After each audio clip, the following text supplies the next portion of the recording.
sitting comfortably. Good. Good evening, ladies and gentlemen. Welcome back to the Charleston Festival. And I want to start with a very heartfelt thank you to our wonderful neighbours from Rathfinny Wine Estate for supporting tonight's event. We couldn't be more grateful, and we wish you well for your first vintage.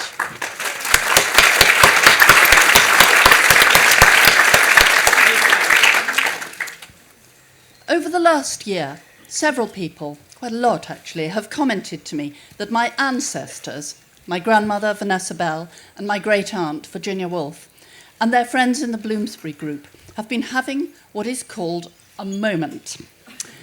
I tend to reply that to me anyway it often feels like a bit longer than that. But it's true and extraordinary that Bloomsbury does seem to be staying the course, gaining fans, not losing them as time passes. And right now, it's on a roll.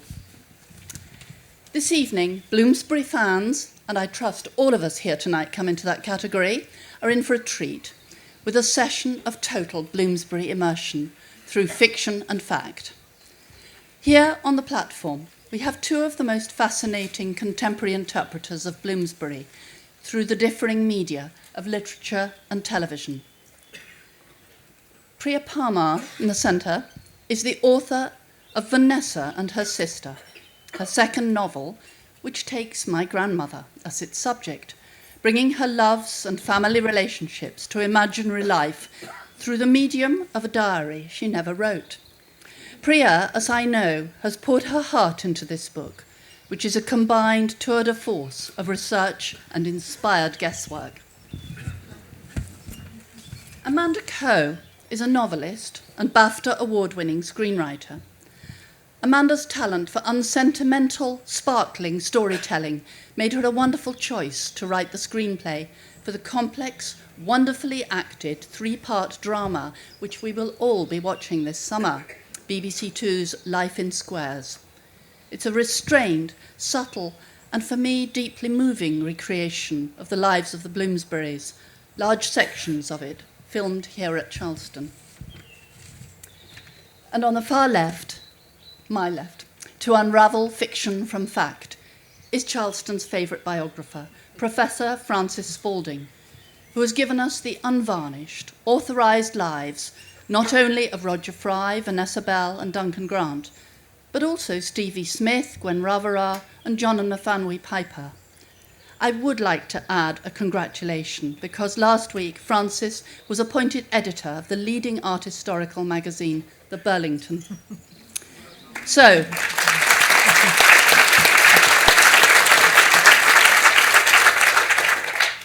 can we judge fictional recreations by the yardstick of historical accuracy? There's not a lot Frances doesn't know about Bloomsbury, so I'll hand over to her to ask the questions. Thank you. Thank you, Virginia.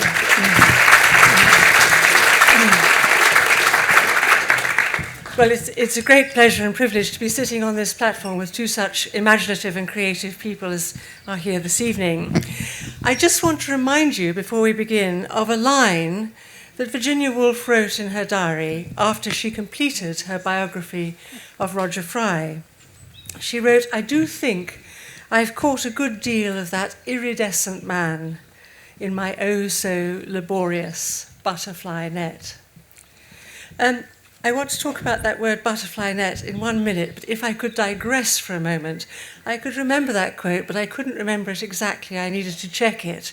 So I went to the 5-volume edition of the diary, and we know it's been brilliantly edited, but the index is so wonderful because what was the phrase that Olivia Bell used to direct you to that passage, iridescent man? There are very few indexes in this world that would have done that. And I can't thank you, Olivia, enough for the genius she has in not only editing those diaries, but also providing that brilliant index.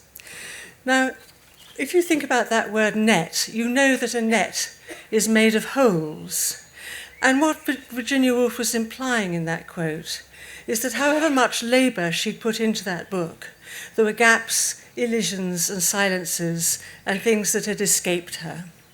And I think any biographer will acknowledge that that is true of surely almost any biography. And so what these two here have done with their respective projects is to try to imagine what happens in those gaps. What was the conversation that went on in 46 Gordon Square when they first got together, which hasn't been recorded? And I think particularly with Priya's novel, there's a very specific and rather urgent endeavour to try and identify what went on at a particularly difficult moment in the lives of Vanessa and Virginia. And in fact, the remark that Virginia made towards the end of her life, my affair with Clive and Nessa turned more of a knife in me than anything else has ever done. And it's a baffling expression of deep guilt and remorse. And from the evidence that we have, it's not entirely understandable. But your novel tries to fill in some of the information that might be missing. So, without more ado, could I begin with a rather flat-footed question, maybe, and just ask you both to tell us how you came to have the desire to write your novel and to make this program. Sorry, I think perhaps I got it wrong. I think you should talk first about your novel. Okay. And we should have our debate later. Sorry, yes. Well, they're pretty much actually the same answer. It's the same, yes. yeah. I was fascinated by Vanessa Bell, and in any other family, she would have been probably, the star. She would have been, just, I think, it would have been a different sort of footing than she was in her own family. And this relationship with her sister was really, really compelling. And so I sort of fell down a Bloomsbury rabbit hole of research and didn't emerge for 7 years, which was much longer than I ever intended this to sort of take to write. But there was so much, as you know, her unpublished letters. There's so much, and so I wanted to write a novel that put her in the center, and the relationship, specifically the sort of the point in time where the wheels came off the wagon with her marriage, and it got very messy. So yeah, that's. Would you like to read a passage Yes. so we get a flavour of your Yes. novel? This is from the opening, and they've done one at home. So Toby, it's very different because other places I've spoken at, I sort of worry that they might not know who everyone is, but I think everyone here knows who everybody is, and so it's very different. My first reading in America, the first question was, who was Virginia Woolf? So it's different. I'm just sort of recalibrating as I go. So they've given one. Toby's had one at home, and they're about to do their second. And Vanessa's. It's in diary form, and this is her writing on the morning of the Thursday. So Thursday, 23rd of February, 1905, 46 Gordon Square, Bloomsbury, London, early. I opened the great sash window onto the morning pink of the square and made a decision. Yes, today. Last Thursday evening, I sat in the corner like a sprouted potato. But this Thursday, I will speak up. I will speak out. Long ago, Virginia decreed, in the way that Virginia decrees, that I was the painter and she the writer. You do not like words, Nessa, she said. They are not your creative nest. Or maybe it was orb or oof. My sister always describes me in rounded domestic hatching words, and invariably I believe her. So, not a writer, I've run away from words like a child escaping a darkening wood, leaving my sharp-burning sister in sole possession of the enchanted forest. But Virginia should not always be listened to. A wobbly, three-legged day. A current of expectation has rounded through the house since this morning. It races and puffs up the stairs, sifting through the bedrooms in a blur of undefined something, knocking us out of stride. Thursdays have become important, like a bump that defines a nose or a fence that marks a field. Toby's Thursdays at homes for his friends from Cambridge lend shape to the week. This will be Toby's second at home. No idea why he chose Thursdays. He said Mondays were bulky and Wednesdays were flat. Toby's at homes have the soft, unpredictable feeling of a hat tossed high in the air. When we moved last autumn, not to a suitable address near the Round Pond in Kensington, nor to a pretty side street in Chelsea, but to the once elegant but now shabby Georgian squares of Bloomsbury, I did not realize what a very shocking thing we were doing. Mother and father's friends, feeling a sense of responsibility, tried to dissuade us from this bohemian hinterland. And of course, George and Gerald objected. But we decided to ignore that. Because there is a sturdy beauty here. These Bloomsbury squares are set in their ways. No longer smart, no longer chic, they remain defiantly graceful. A good bone structure is hard to deny. And what if people are shocked that we have no curtains and hold mixed at homes and invite guests who don't know when to leave? Only we live here, and we can do it how we like. Just us four. There is a lovely symmetry in four. Very nice, thank you.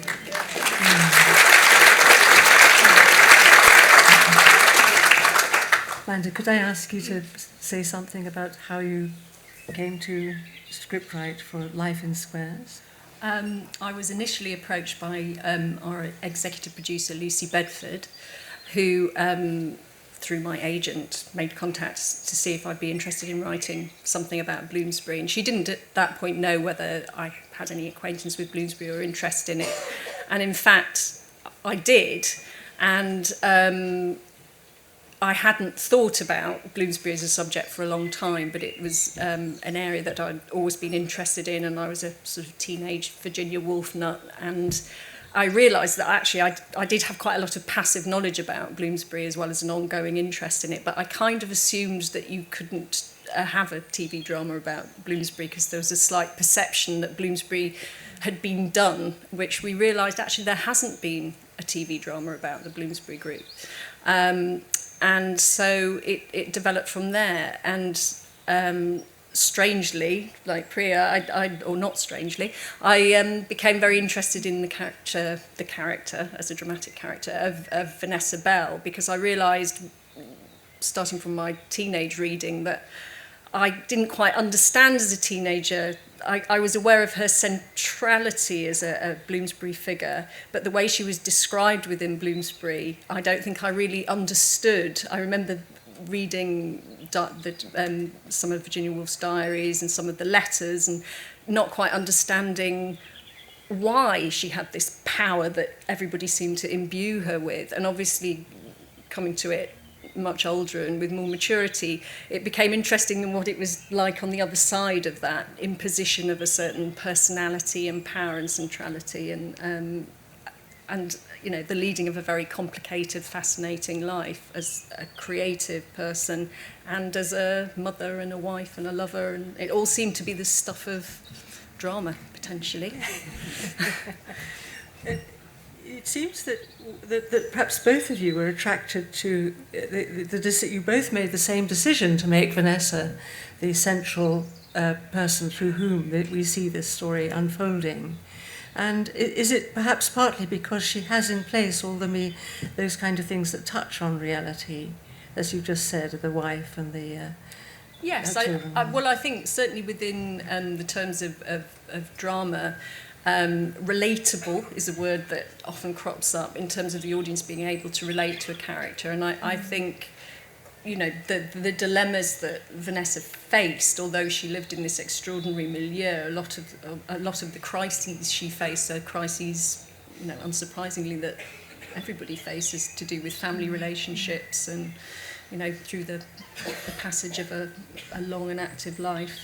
I think Roger Fry once said, didn't he, Priya? I think you may have drawn this in your novel, that it's of Vanessa, that it's what she doesn't say, what she didn't say, what she doesn't say, that was so powerful, this sense that there were these silences that were actually more effective than maybe words. Yes. I mean, I think what she doesn't say, several of the group remarked on it, and also, I mean, the entire affair that Virginia was referring to, the turning of the knife, that she never mentions that in any of her letters. It's not in any of her correspondence. So she had some sort of inner reserve that she could, not mention that, which is astonishing. Yes, yes. Do you think it would be good at this stage to watch these sections you've brought with you of the film? So that this is going to be transmitted in July. You have a date for the July. first episode will go out in July. And it's a 3-part TV serial, but I think we're going to be able to see a section. Should I just explain the context? Please. So there'll first be a scene from the first episode, which broadly covers the chronology of Priya's novel, which is 1905 up to, our episode 1 ends in 1910, Okay. Whereas your novel ends in 1912, but episode 2 begins in 1912 with the marriage of Leonard and Virginia. So there's a scene from episode 1, which, just to give the context, is after the first Thursday night that we see in the drama, and it's Vanessa and Virginia talking about some of Toby's friends who they've met that evening. We're saying in the drama, though of course I'm aware that they've met them before, but the purpose of the drama. And then there's a trail for episodes 2 and 3, which just gives you a sense of what's covered in the subsequent episodes. So that's the clip.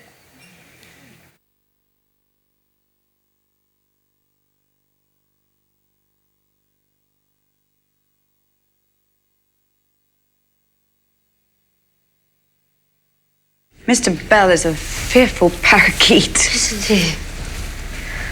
And yet Toby is fonder of him than all the others. They're also unattractive. Scholars. Mr. Grant's certainly the only one of them one can even begin to imagine marrying, don't you think?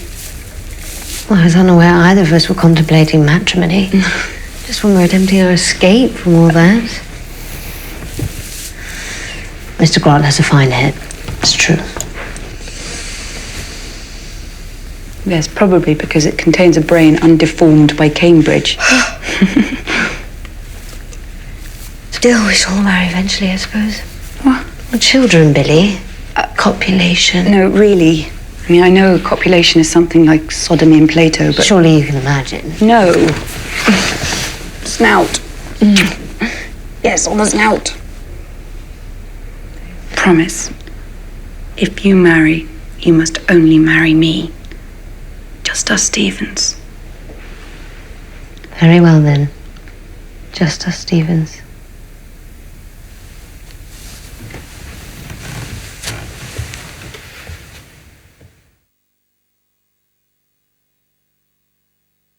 The bride and groom. Bride and groom. And so it begins. Virginia married. Find someone for you next. I've been perfectly open with you about my raging heterosexuality. But you are friendly, you and Bunny. As I said to him, I've quite enough friends already. You never speak to me anymore, not properly. I speak all the time. She's frightened, Nessa, of what the world will think of her. Mrs. Wolfe, you have been here before, have you not? Leonard's on the telephone. It's Virginia. How much did she take? 100 grains at least. I'm sorry, Virginia. I admire you more than anyone in the world.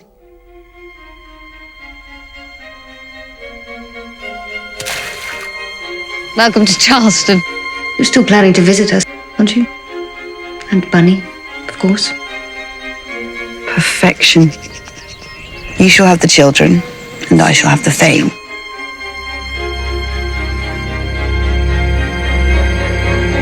You know, Nessa, if we fucked, you'd probably find me less irritating. I don't think we can be certain of that. Don't you dare start on her, you little swine! Nessa's an absolute saint! Yes, aren't you lucky to have the devotion of an actual living saint? I wish so much I could make you happy. You do? I was thinking we should have a child together.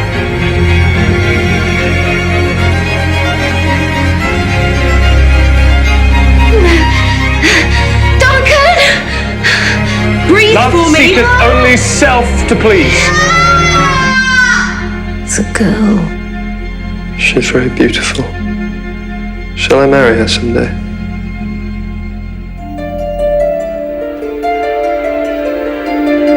Charleston's a convent dedicated to art, with Nessa as the Mother Superior. You do realise, Nessa, you need to tell Angelica the truth. My darling, it's Duncan. Duncan's your father, you see, not Clive. You know, Bunny's seen a fair bit of her up in town. She seems quite keen on him. Though she's just a child. Bunny, of all people. Which one are you jealous of?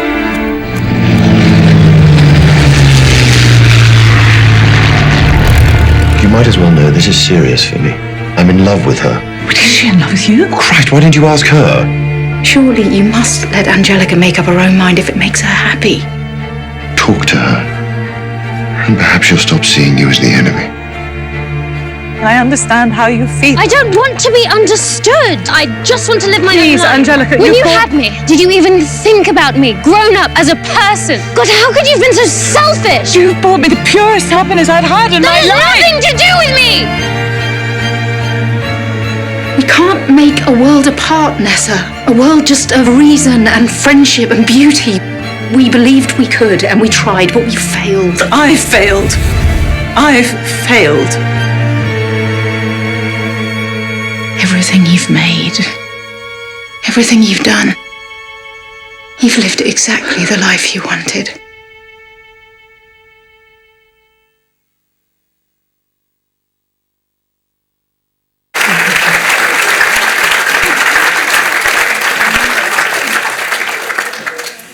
Good, well now we've had a, a very good taster of that. I wonder if we could get on to the topic of where you've actually used facts that are verifiable and where you've decided or found it necessary to invent. Should we start, Priya, with you? Because I think that's... could you give some examples where you, in your novel, where you felt it necessary to invent? The only pure invention, the only thing that isn't rooted in sort of some grain of fact, is a big fight that they have at the end. The two sisters. The two sisters, which...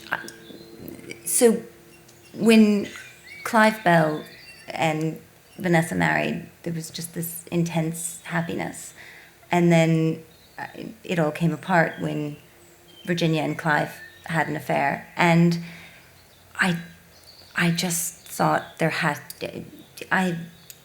I don't know how your sister you could end up with that situation and there couldn't be some sort of confrontation. So that was one of the moments that I went into pure fiction. But the whole thing is moments of invention. You know, it's the chronology is very faithful, but the entire sort of emotional landscape is fictional, because we don't know what they thought. But that was the only place where I consciously went really, really off the record. Yes, yes. I think, because it's a broader canvas we're painting on, so we've taken more liberties with chronology and invention. But because they chronicled themselves so assiduously and have subsequently been so well chronicled, there's so much material that quite often things that are interactions in letters or entries in diaries have been melded into dialogue or appear within scenes or inform scenes. So there are very few scenes. I can't make the sweeping statement that aren't any scenes, but the endeavour was that every scene has its basis in fact. Yeah. Yes. And the emphasis, particularly in the film, is very much on relationships rather than, say, on their creativity. And the result of that is that the essence of Bloomsbury's appeal seems to be this ability to sustain a cat's cradle of relationships, some of them unconventional or unorthodox. Where was that the focus of behind the film, that was where the attention would be, because that was what you thought was the real, perhaps, achievement of the group? It was certainly one of their great achievements, and it was the attempt to create a sense of an intimate drama about Bloomsbury rather than a documentary assessment of the cultural impact of Bloomsbury. I think there was a concern for it to have an audience that was wider than people who came to Bloomsbury already and knew a lot about Bloomsbury and were fans of Bloomsbury, and obviously going through the relationships is a way to appeal to a wider audience. Yes. One of the areas where there is a slight problem is for both of you, I think, is to do with language. And I think I'm probably right in saying, but do disagree if I'm not, that you both made a decision not to try and imitate period language, ways of speaking, but instead have mostly used language that we would use today of the 21st century. Is that correct? Or well, I took some of her language quirks. And she would use these great mixed metaphors that just made no sense, and they were brilliant. And so I would take that habit. That's Vanessa Bell's. As Vanessa Bell, but I wouldn't, use, because it sounds, it just I felt like it would sort of pull the reader out of the story but I tried not to use anachronistic, too much. Yeah. Yes. Language. I think it's the same in terms of dialogue, that you don't want to have obvious anachronisms or solecisms, but at the same time you can't have the extreme formality of the language because that's extremely distancing. Yes. So it's finding this sort of slightly pastiched form for the language. But the voices are very distinctive in the Bloomsbury sources, and that's a real gift for a dramatist because for example, Lytton Strachey, he gets all the best laugh lines, and all the best laugh lines are Lytton Strachey's lines. They're not me doing Lytton Strachey, because there was a lot to choose from. So, Yes. I suppose there was one moment when Vanessa Bell is made to say of one of her own paintings, "Do you think it'll be a success?" And that to me spoke of present-day language of wanting to have media attention, possible sale, and so on. Whereas I think the only thing she might have said was, do you think it has succeeded? And by that she would have meant, has it got a completeness, a fullness? Has it attained something that is right for the picture? So that was when I felt that the word success actually carried with it echoes of today's world, which were perhaps not entirely sympathetic to the values of the group back in those days. So is that in Life in Squares? I'm trying to remember. I think perhaps you both used the word success, and you talk about her wanting that her portrait of Lady Robert Cecil has gone to the new gallery, and she hopes that it will be a success. I think yes. Well, she hopes it'll be there. She hopes it'll be hung. She hopes it'll be chosen for the exhibit. I think I don't remember. I finished the book in 2012.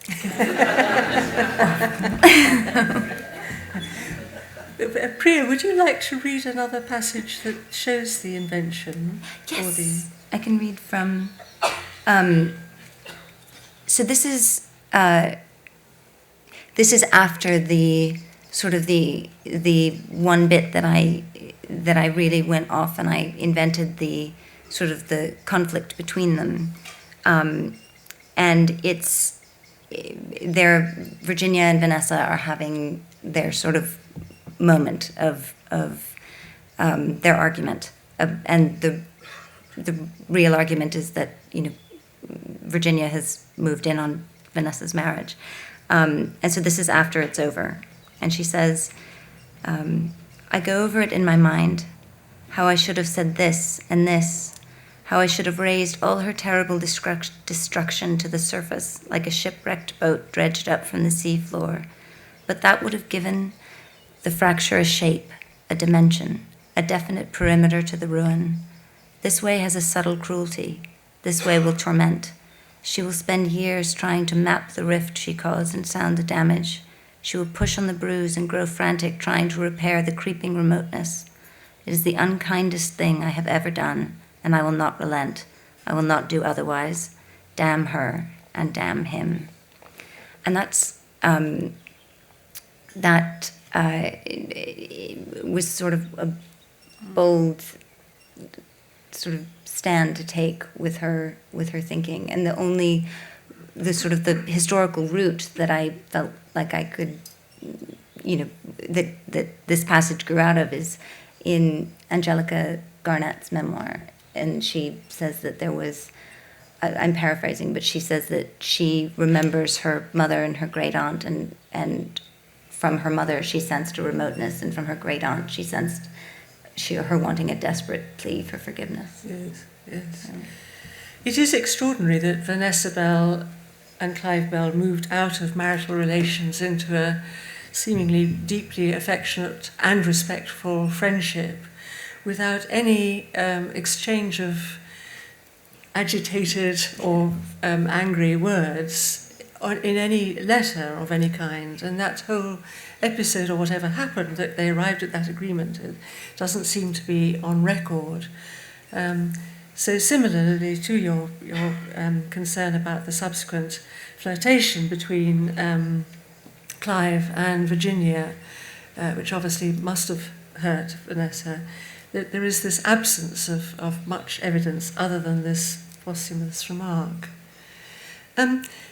Another extremely bold move, Amanda, was the decision on the part of your production team to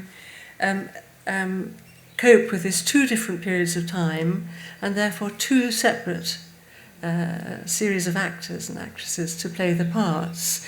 We saw in the clip just now the early period with the two young sisters, and then from the later period we saw the much older Vanessa Bell with her son Julian, and then with her daughter Angelica. And so the audience has to be prepared for a jump from one recognisable character to a very different looking person who's playing the same person but at a later date. Could you talk about how you coped with that? Did it make any demands on your script writing? No, I think it was my script writing that put demands on the casting process, because the chronology just meant it was impossible to use the same actors all the way through. We couldn't have aged them up convincingly to go from 1905 to 1943, which is when the series ends. So we took that decision, although in fact in both the first and second episode it interweaves. You do see the second cast, so you have a slight sense of teeing up what's to come, so hopefully you're not sitting there going, which one's which? And as you can see, things like the shots marrying, you get a sense of who's who, and hopefully in the qualities that the actors bring, we were concerned to try and match them. We have the best physical doubling is the Leonard Wolves, who are a younger actor called Al Weaver, and Guy Henry, who plays the older Leonard, who are uncannily similar in looks. Yes. It really is quite spooky seeing them in the same room together. And I want to ask both of you if there was any moment in the course of the creating what you've done, whether there was a sort of serendipity or a particular happy moment that gave you a solution maybe to a difficulty or a problem that you confronted in the making. There were lucky things that happened all the way through from, I wasn't going to be, I didn't have what was deemed a sufficiently good reason to see the archives. And then I came back the next day to sort of try and plead my case, and it was a different person, and it was her first day, and it's amazing. And of course, I've changed everything, and so that was, that sort of thing happened, and without that, there would have it would have come to a dead stop, and then it was through a weird course of missing each other.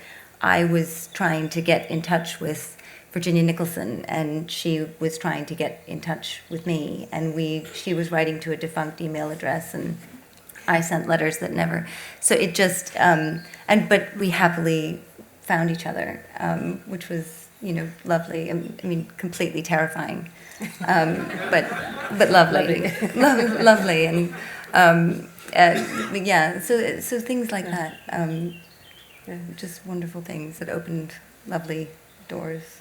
And Amanda, in script writing, of course, when you're working with a film team, you obviously have to make adjustments as you go along, I presume. But was there a happy moment for you?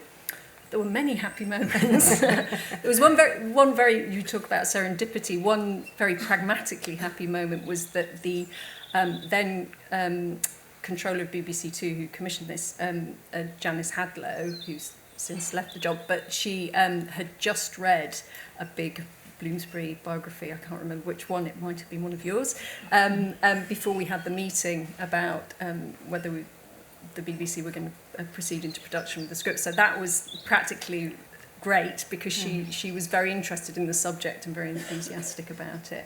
And then from the point of view of the kind of sense of personal serendipity of the production, I think for me one of the happiest moments was sitting down, the many meetings and enjoyable meetings we had throughout, but sitting down with David Roger, the production designer, and having carried this subject in my head for so long, seeing the thousands of images he had on his iPad of Bloomsbury and just the gorgeous visual world of it that he was going to bring to life. And actually when we were shooting in Fitzroy Square, there were 3 iterations of what it was doubling as Gordon Square, so the early Bloomsbury, the mid Bloomsbury, and then the sort of pomp of Bloomsbury. And I think the mid Bloomsbury scenes, when I was visiting the set, I noticed there was a little panel which was a copy of, I think it was a Piero della Francesca Annunciation, which I knew that Vanessa had been to see in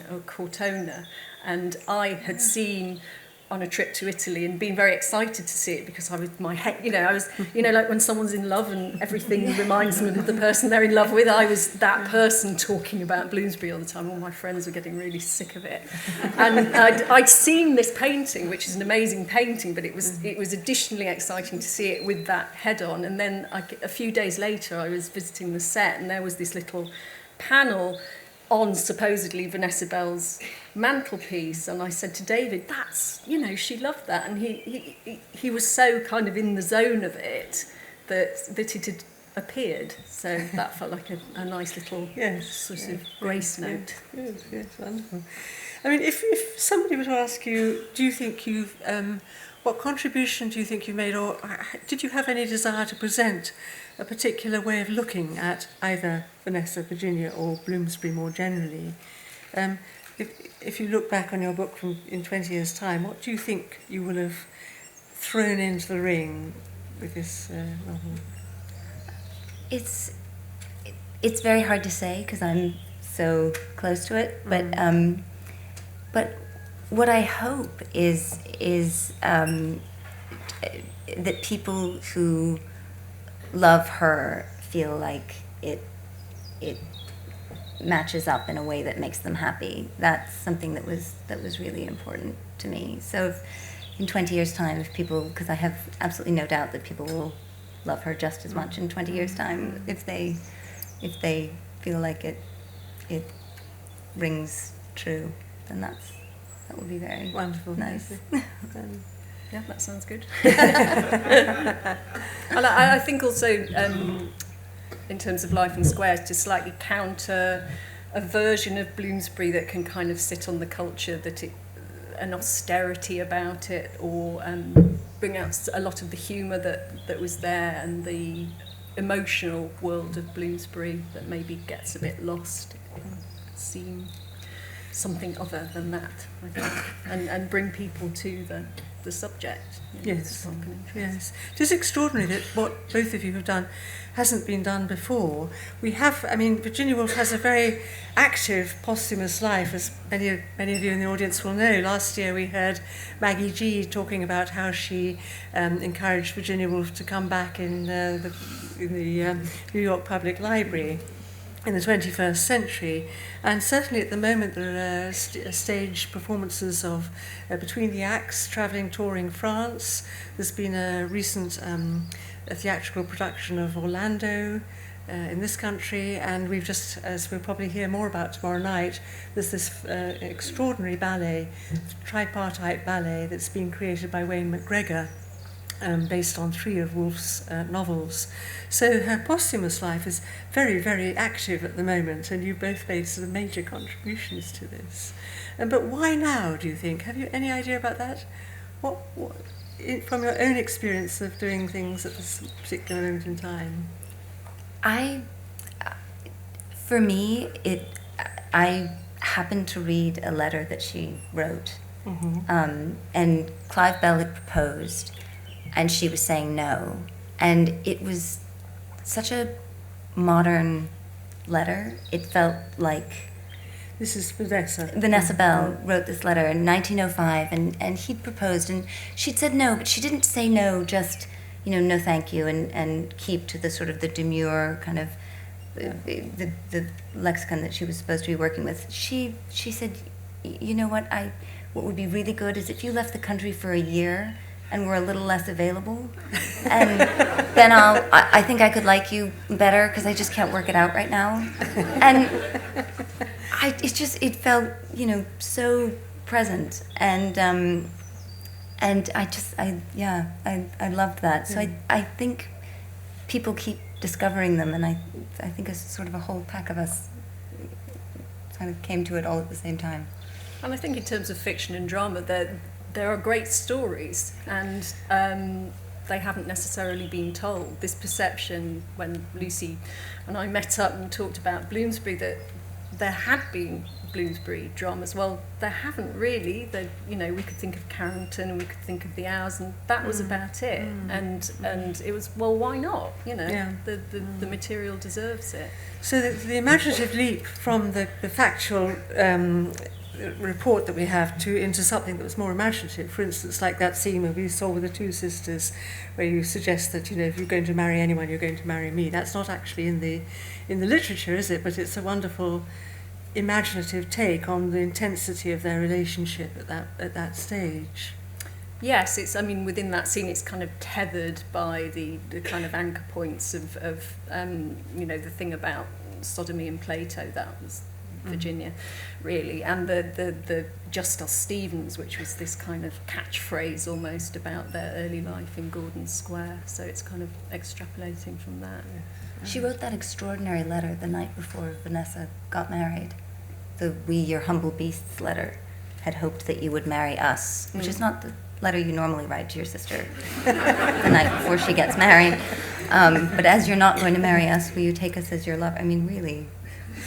But one of the things about Virginia Woolf, she's a sort of a person whose life and everything is way above most of our heads. It's at a level and at an intensity that is remarkable. Did either of you ever have any anxieties about when giving her voice in your film or novel? You think? Yeah. Yeah. Bizarrely, I hadn't thought it through until I was like going to write Vanessa's diary, and then it's interspersed with letters from everyone else. And it was only after I'd sort of had hit that, crucial 100-page mark, and it was going well, and I was really happy that I thought, oh my God, I'm going to have to write a letter in the first person in Virginia Woolf's voice. I've made a terrible mistake. So I realized it sort of late after I was already. But I think we should have explained earlier that although Virginia Woolf, as we know, wrote an extensive diary or diaries, so that Vanessa Bell never did, and so Priya's novel is largely an invention of that diary. It's all more or less told, isn't it, in the diary form. So that's part of the extraordinary, bold decision that you made near the start in the making of this novel. I think it would be very good to open out our questions to the floor, if we may. I wonder if we could possibly have some more lights up, then we can see the audience. Thank you, yes. Would you like some water, Priya?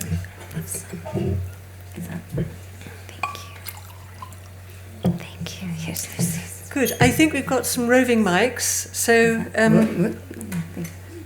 having seen the clips from the film and heard a little bit of the novel, please don't hold back from There's one at the far end there, if we could.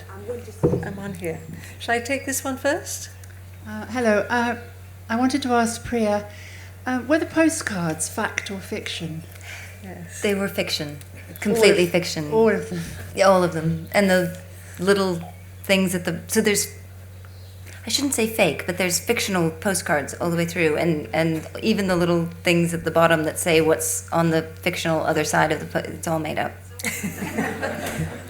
And the tickets, too. And the ticket, all of it, yeah. You get a lovely period ticket appearing in the book, but were they invented or found? No, they're based on real tickets, but I can't take credit for that. There was a wonderful team of designers who are much better than my doing it on Microsoft Word ever did.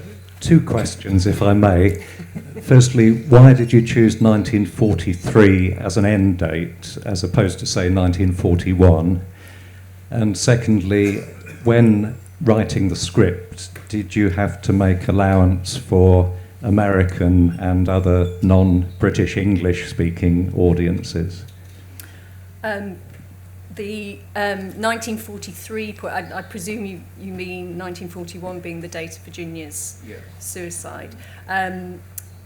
We didn't want that to be the absolute end point of the piece, because it's not primarily about Virginia, and it needed to tell a bit more of Vanessa Bell's story. So it actually ends at the point where she and Duncan are painting the murals in Berwick Church, which we actually filmed in Berwick, and also the marriage of Angelica to David Garnett.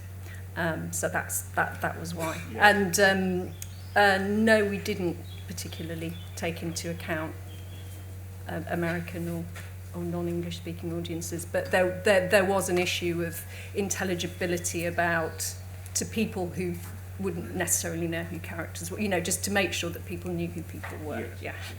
Yeah. Good, there's one here.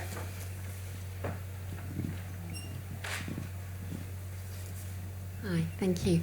I just wondered, as you were writing, with the wealth of information, you do the letters, and Priya, you said you spent 7 years.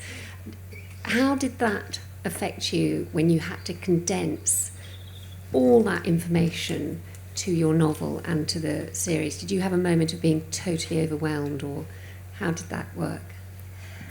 Definitely many moments of being completely overwhelmed, but also I was given some great advice by a friend of mine who's a writer, and she said, do all of your research and then step away from it for a while and don't look at your notes and don't look at anything, and what rises to the top is going to be your narrative arc. It's going to really, really help you.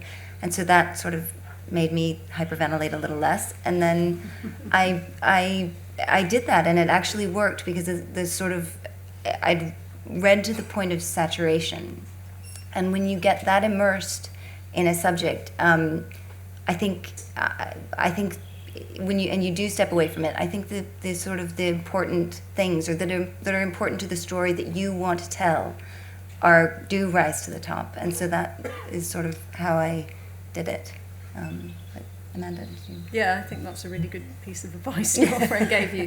Because I think it's more than a lifetime's work. You could just be reading and reading and reading and not making the decisions you need to make to create something different. But I was trying to remember who first said it, and I'm sort of thinking it might be Alan Bennett, but I don't think it is. But I'm going to name check him just in case, who said that writing a screenplay when you're adapting a lot of factual material is a bit like trying to put an elephant into a suitcase, and I felt with this it was like the whole circus. It's not just the elephant. How did you decide how to structure the film, the series? That was quite a long, hard process, because we were initially thinking it would be more episodes, and then it was put to us that it was 3 or nothing. So there had to be some big thoughts about how to structure it. So between episodes 1 and 2, so 1 finishes, following from Priya's book, with Nessa's discovery that there's this quote, affair, although it's not a sexual affair, but an emotional affair that Virginia's having with Clive. And so that's the end point of episode 1. And then the decision that we see Vanessa making, essentially, that maybe we need to find somebody for Virginia. And then we come in 2, and there's a 2-year gap, and you see her marrying Leonard. So we haven't seen the courtship of Leonard and Virginia. So there have to be these kind of elisions structurally to kind of get everything in there. Wonderful piece of compression, I think, often in the film. But Priya, what absolutely amazes me is that you stop in 1912, and no mention of Vanessa and Duncan Grant getting together.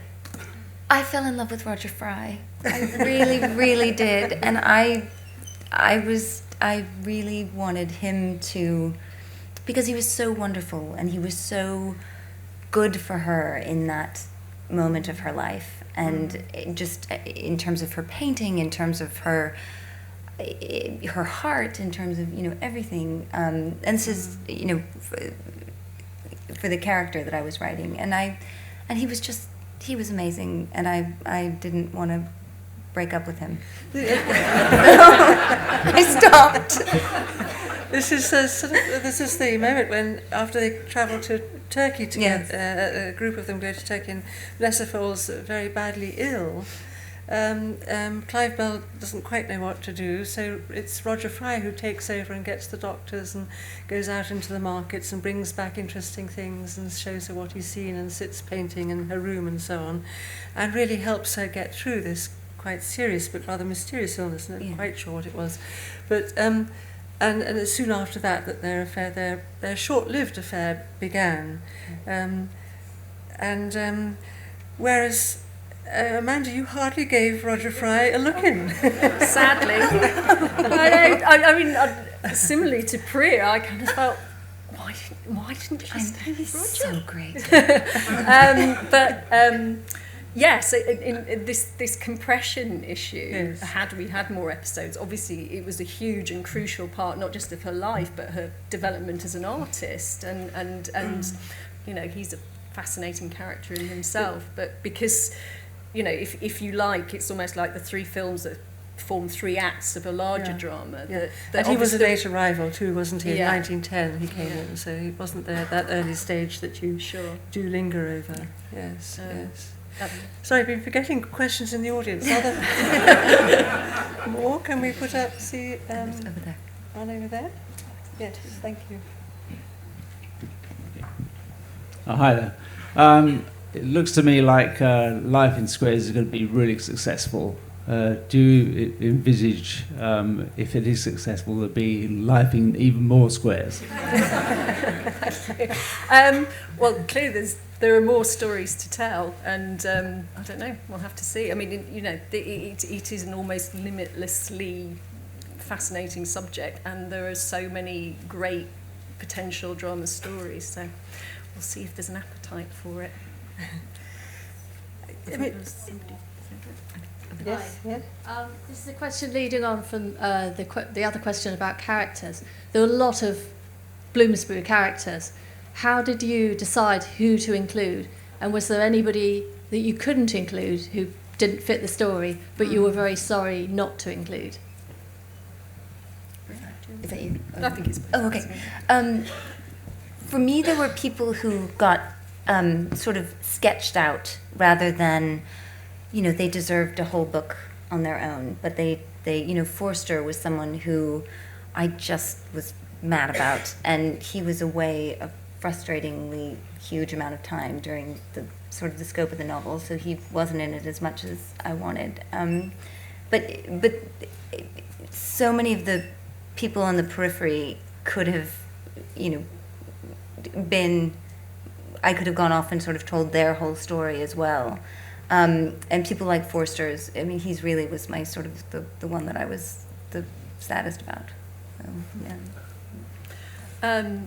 we had to make some hard decisions really about who, Desmond and Molly McCarthy obviously had a huge role, particularly in the kind of old Bloomsbury, just don't appear at all. And Saxon Sidney Turner is there was always a presence in my script, because I love this idea of somebody who never really spoke. And obviously this is fatal if you put someone who never really speaks in a script, because in budgetary terms then you're creating a non-speaking role for somebody. It's like, how's that going to... So Saxon is there. If you look in the background, he's lurking around, but he doesn't quite have the primacy that I envisaged. Yes. I had that too. I had my editor saying he has to say something. Well, I had him say one thing, because I thought that was a great moment when Saxon just says one thing. He said it in Latin. It was an obscure Latin. That's perfect. Got cut. No.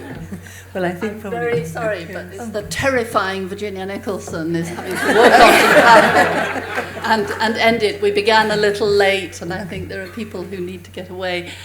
We would have loved to have gone on, but I'm sad to say it's my role to bring things to a close now. Thank you all for some fascinating insights about how two very creative people have dealt with a bunch of also extremely creative people. I think that collision or confrontation is very, very revealing, and I think we'll be watching this space for some time to come. The Bloomsbury Group has certainly got legs. So thank you very, very much to Frances for weaving her way through this skillfully with her usual skill, and to Priya Parmar, to Amanda Coe. A warm round of applause, please.